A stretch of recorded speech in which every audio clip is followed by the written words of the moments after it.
Welcome back to the show, everybody. Check these headlines out today. Fox Business dropping the XRP-OCC today. We will be excited to see that and go over it. eToro delisting Cardano and Tron. What in the world is going on here? Senator Chuck Grassley responds to the Ripple case, and you can connect with Congress. That's how he was contacted, through John Deaton's crypto law page. And ETH gas fees will knock you out. We got a real demonstration of just how much, too.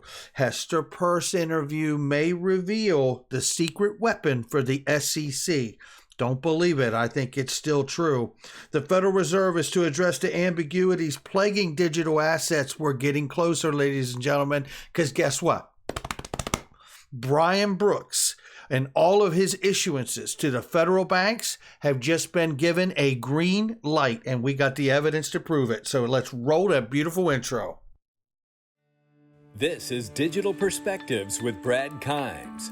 Subscribe for new content notifications. Now, here's Brad Kimes. Come on in. Welcome back to the show, everybody. You can follow us on Twitter at @BackUpBradleyAbove, and everything we're talking about here. $2.574 trillion market cap for crypto. It's November 24th, ladies and gentlemen. Yeah, let's get into it. So right now we're up 1.20% on the market. Bitcoin $56,600 plus. Ethereum $4,200 plus. And Solana is $215 and change. And Cardano is $1.68. It's off more than 5% on the 24-hour, which is half of the 7-day percentage, which is down 10.83%. We're going to talk about that in a second. It's being delisted from eToro. XRP at 104 this morning. And, you know, it just goes to speak to the lack of clarity in this space. Now ADA and Tron are being targeted. Let's take a look at the price range of XRP very quickly before we get into the news. 104.06 is where we are. 103.79 is the low end of the range, and 107.87 is the top. We will keep an eye on it, ladies and gentlemen, because it is around Black Friday and these specials and deals are everywhere. This is purevpn right here. It says don't leave yet. We have an insane deal. 5-year plan, 88% off, ladies and gentlemen. It's $1.33 a month at 88% off. And what are we talking about? PureVPN is where you can hide your identity online, protect yourself. That's what we're talking about. So I'm sorry, I don't know why the screen just went blank there, but nevertheless, you can have access here to over 6,500 servers to get the job done to help protect you while you're online. And you can have 10 multi-logins so you can use it with freedom on any device you want. Helps you stream all the things you want, like Amazon Prime, Netflix, BBC, iPlayer, you name it, it's there. And also, by the way, if you're a gamer, it can help you with gaming and protect you on there. And it keeps you secure no matter where you are with public Wi-Fi protection. So this is something I have used for quite a while now with great success, and I absolutely love it. So make sure you go to PureVPN, and they do have the Black Friday special, which was 82% off. But if you go to leave the page, they'll give you 88% off. So make sure you check that out, ladies and gentlemen. Really, really great product. I love using it. Look right here. This is Charles Gasparino, says, stay tuned. He says from yesterday, so it could be coming out today. The XRP-OCC that is exceedingly fair to all sides, with crypto gal Eleanor Terrett taking the lead on this one. Well, we can't wait to see it, and we certainly appreciate everything all of you at Fox Business News have been doing. I know a lot of people are very critical about the comment about being exceedingly fair, and I feel like that is objective reporting and objective journalism. So we'll just get the information. Look, there's a lot of stuff that we understand that is exceedingly obvious that there is some kind of impropriety or criminality even, it appears, to some of the information we've all seen. So we'll just get that report and then see what we can do about contacting our representatives. I'll tell you one thing I've started doing is I take any damning clip that is obvious that it is less than above board, and I tag the Department of Justice and the FBI. That is the thing to do, because, you don't have to donate money to a political opponent at that point, right? You have to send it to a criminal division like the Department of Justice or the FBI, and let's hope that one of them click on it and watch it. And then we'll see what happens from there. Let's go on to this right here. In a statement released to customers on Tuesday, Israeli cryptocurrency exchange eToro announced it would delist Cardano and Tron for United States customers by the end of the year. Let's take a look at this really quickly because, look, Charles Hoskinson's a great guy. I mean, he's been a hell of an advocate, not only for Ripple and XRP during this time they've been sued by the SEC. He has stood up against that many, many times from his live streams, but also he understands that it was an implication to the entire crypto space, and he knew that early on.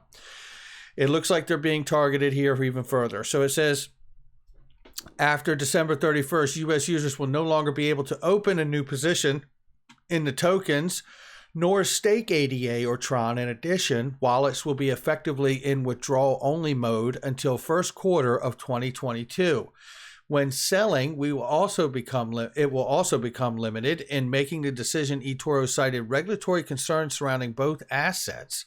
It says here, the move came as a surprise to some, as ADA has not been traditionally associated with regulatory troubles.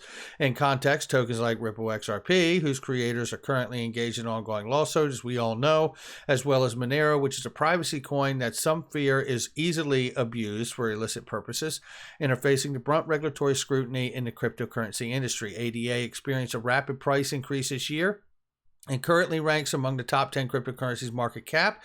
It says during the prior quarter, Charles Hoskinson, founder, announced a partnership with blockchain analytics provider Confirm to comply with regulatory frameworks such as anti-money laundering directives. The move was panned by some ADA supporters who wanted the project to take on a more decentralized nature. Firms operating in the blockchain industry often receive intense pressure from regulators when it comes to delisting coins or pulling the plug on certain services. In September, Coinbase abandoned its crypto lending platforms after the SEC threatened to sue the company. For now, however, the rise of decentralized exchanges and decentralized financial protocols have provided popular alternatives for those looking to legally bypass such crackdowns. Now, listen, it's more of the same here, right? It is more of the same here. We're seeing that very focused targeting taking place to the specific products that I believe the SEC is looking to take issue with and either have them stop their service or delist or however you want to say it. And then they can either decide at that point whether they want to pursue legal action against them. And if they win, these cases become a new a new boundary being set that the SEC can go even further with its jurisdiction if they get legal precedent in any of these individual cases. This here is a caption to the point of eToro delisting ADA and Tron from John Deaton, and I want to read it to you because it's powerful, and it says it the way it is. A war versus crypto was declared on December 22nd, 2020, as you know, which is when the SEC dropped the complaint and the lawsuit basically on Ripple. All you had to do was carefully read that complaint and ignore the noise contained therein. Language designed to inflame, a divide and conquer strategy. Ripple and XRP are disfavored by many, so it was easy for many to be dismissive. How dismissive are they now? Because it is obvious to me that the entire crypto space is being targeted, just as John Deaton said here. That's why I encourage you to connect with Congress, ladies and gentlemen. And to add to that, here is a Connect with Congress letter from Chuck Grassley, who is a big member in the Senate here. And we got to go into this because if you read the letter from Chuck Grassley, I believe he's crypto friendly, but he's confused the token ownership with the network centralization. A lot of people do confuse that. Ripple owning 53% of the outstanding XRP doesn't make the XRP ledger centralized, nor does it transform all XRP into securities. Well said, John Deaton. And if you take a look at this letter very quickly here from Chuck Grassley, he understands the case to a great degree. But again, that point that John Deaton made is very relevant here. This is why we need to connect with Congress and continue to bring this conversation to them. We know from yesterday, Ron Hammond told us Congress is meeting and discussing Twitter. Crypto Twitter, where they come on here because they find that it is the best place to get the information, even though you got to go through some bad actors and a lot of crazy comments and stuff from people. But the reality is that our voices are being heard. And if we continue to rise above and continue to post and retweet and tag and reach out and connect to representatives, I believe we can get the representatives educated to a level that they could ask the right questions that we know in some cases cannot be answered the way that they claim they can. Looking right here, he says, I appreciate hearing from your concerns, the SEC. I'm going to go through this very quickly here. Lawsuit against Ripple, as you know, he breaks it down. He goes through it. Some have asked why digital asset Ether has not similarly been considered a security in 2018. SEC's division, William Hemman, implied that they believe Ether may initially qualified, but the asset was no longer a security. While I cannot speak for Mr. Hemman, it appears he believes the difference is that Ether is no longer essentially managed asset, unlike XRP and most traditional securities, which is not accurate, Senator Grassley. And I believe with just a little bit of more information, you would feel exactly the same way. Owners of Ether can no longer reasonably expect anyone to manage the cryptocurrency. In other words, it does not qualify as a security, but it is no longer attached to a group such as a corporation. That's not exactly true. It's attached to the Ethereum Foundation, and the reality is they're trying to gravitate towards proof of stake 2.0, which we already know 1.0 doesn't work, right? So, and you're about to see some real hard evidence of that. So here he says, this is related to Bitcoin status while Ether sold as initial coin offering, which could lead to investigations about whether or not it is a security in the future. That is something that is promising right there. The software for Bitcoin was publicly released. We know that Bitcoin doesn't have a company behind it. It says the SEC is typically overseen by Senate Committee on Banking and Housing and Urban Affairs, of which I am not a member. However, should any legislation regarding the regulation of cryptocurrencies or definition of security come before the Senate, I will be sure to keep your thoughts in mind, which is a great comment right there. But look here. Here's what we're talking about when it comes to Ether. Ether, a solution for the future? First of all, they did get a unique advantage. That's obvious. We've got enough information out here that's not even a guess or anyone's opinion. The SEC turned a blind eye and still does to this day on the initial coin offering that they did. The fact that they registered in Switzerland as a product or a good does not obfuscate the fact, the way that they did, that you are touching American investors, which means you are touching American regulation and American laws. That is one of the core tenets of the actual market agency, the SEC. So they haven't done their job, right?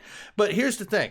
And for all of the advantage they've been given, for the token assembly line that has been created on top of the Ethereum network, right, with the unique free pass they've gotten.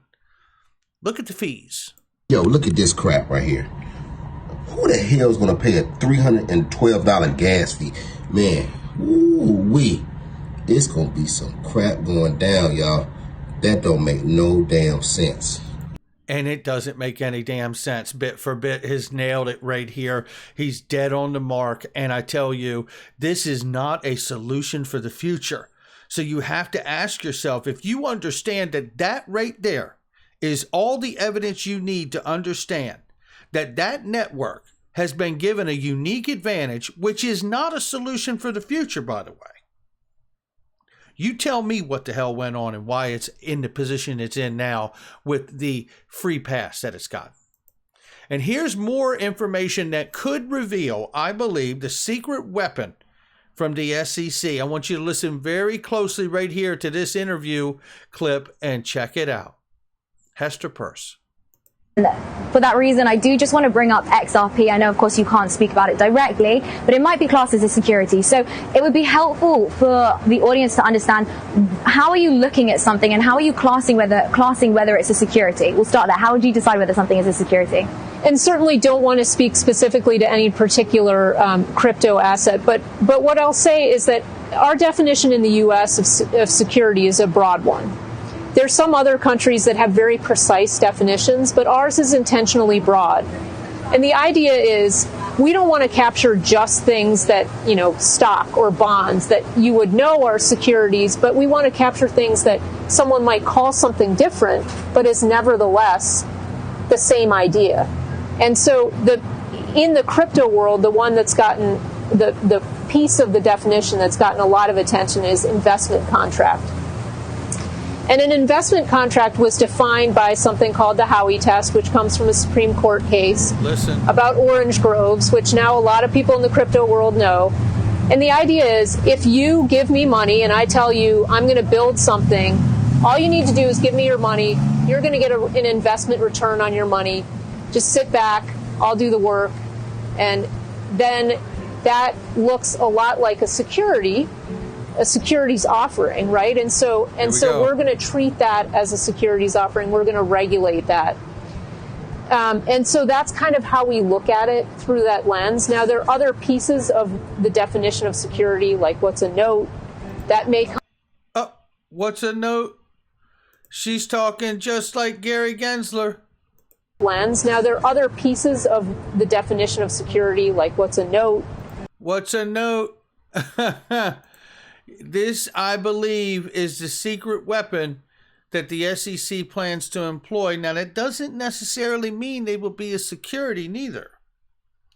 The Reeves Test. I've played this on this channel many times for everyone.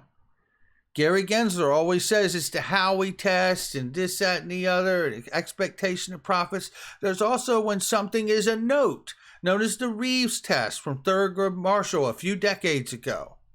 And now Hester Peirce is using it too. There's a reason they keep using this as their shield of why they have the right to enforce from the SEC's position and why they have the right to not speak on individual assets out here. And one of which is the Reeves Test. I would encourage all of us, because we know the Howey test doesn't hold up to really making XRP a security. It doesn't hold up. But what about the Reeves test, right? What about it? Although the term note is specifically included in the statutory definition of a security, case law has determined that not every note is a security. The Exchange Act and SEC specifically exclude notes with the term less than 9 months, the proceeds of which are used for a current transaction from the definition of a security. Moreover, numerous lower courts have carved out exemptions over the years for commercial paper type notes such as purchase money loans and privately negotiated bank loans. Remember, Ripple started a lending program. Relying on Howey, many courts develop an analysis based on the risk of loans. The issue revolved around whether the lender had contributed risk capital subject to entrepreneurial managerial efforts of the borrower. Sounds just like the lending program, right? Other courts decide a note is a security as it appears in the statutory definition. Analyzing and bringing together the line of lower court opinions, U.S. Supreme Court of Reeves versus Ernst Young. It says here, adopted family resemblances test to determine whether a note is a security. Under the family resemblance test, one must start with the presumption that a note is a security, which is presumption is rebutted if the note bears a resemblance to one of the enumerated categories on a judicially developed list of exceptions. If the note does not bear a resemblance to an item on the list, the analysis continues to determine if a new category should be added to the list. The following list of notes that have judicially been determined to fall outside the definition of a security. There are quite a few in here that qualify, I believe, the way XRP is being used. If you look here, a note derived in consumer financing, delivered in consumer financing, a lending program, right? A note secured by a mortgage on a home. We don't know what that really doesn't apply at this time. A short-term note secured by a lien on a small business or some of its assets. That certainly could fall into the lending program, depending on the arrangement that they've made with the lender. A note evidencing a character loan to a bank customer. This could force Ripple or RippleNet to become a full-force bank or central bank, right? Because we also know that the XRP in escrow is really a form of monetary policy, right? A note which simply formalizes an open account debt incurred in the ordinary course of business, particularly as in the case of a customer or of a broker, it is collateralized, and a note evidencing loans by commercial banks for current operations. There's several of these on here that fall under the lending of what Ripple has begun to offer in the last many months here. So very interesting where this is going. And it gets even deeper, ladies and gentlemen, because the United States Federal Reserve is planning to address ambiguities that they feel are plaguing digital asset regulation in the country following rapid analysis by government agencies. You hearing this? I think we're moving into that 11th hour, right? Because they are starting to get things done here. Take a look at this really quickly here, because the government agencies are planning to suss out these ambiguities plaguing the digital asset space. November 23rd announcement, Board of Governors Federal Reserve System said it recently worked with the FDIC, the Federal Deposit Insurance Corporation Office Comptroller of Currency, on a series of policy sprints aimed at addressing regulatory clarity in the crypto space. We're about to hear from Brian Brooks, former OCC head. The interagency efforts included, building a greater understanding of terminology surrounding crypto assets, identifying potential risks, and analyzing existing regulatory frameworks to determine if any changes were necessary. According to the Fed, the three agencies plan to address whether certain crypto-related activities conducted by banking organizations are legally permissible. Well, it goes on to say and talks about the president working group and so on and so on. What I want to show you here is that OCC affirms Brooks era permissions for banks to handle crypto. Sort of. Shout out to Brian Brooks. But this is what they're saying here. In an interpretive letter publicized yesterday, the Office of Comptroller of Currency tenuously maintained a series of green lights that had come out to previous administrations last year. The OCC, under then acting Comptroller Brian Brooks, authorized federal banks to custody crypto, hold fiat reserves for stablecoin operators, and operate cryptocurrency network nodes. Tuesday's announcement said that those activities remained legal as long as banks engaging in them get written authorization from its supervisory office. Ladies and gentlemen, the federally chartered national banking system has just been given an official green light by the current administration. It is about to get real in the coming months. You can bet your ass on it. The letter clarifies that the activities addressed in those interpretive letters are legally permissible for banks to engage in, provided the bank can demonstrate to satisfaction of its supervisory office that it has controls in place to conduct the activity in a safe and sound manner. How about that? That's what we're talking about. And to add to that, we know Brad Garlinghouse was on CNBC just yesterday, I believe it was, and he says we're making good progress in the case with the SEC, and he believes that the outcome is expected next year in 2022. And you could go read that at ProCoin News right here if you want to catch that and many, many other articles, or go all the way to the bottom left here and catch up on whatever is happening with the Ripple SEC lawsuit. There you go, ladies and gentlemen. That's going to do it for me. Hit that like and subscribe. Leave a comment below. So much great news today. Make sure you catch the second video. It's really a doozy. I'll catch all of you on the next one.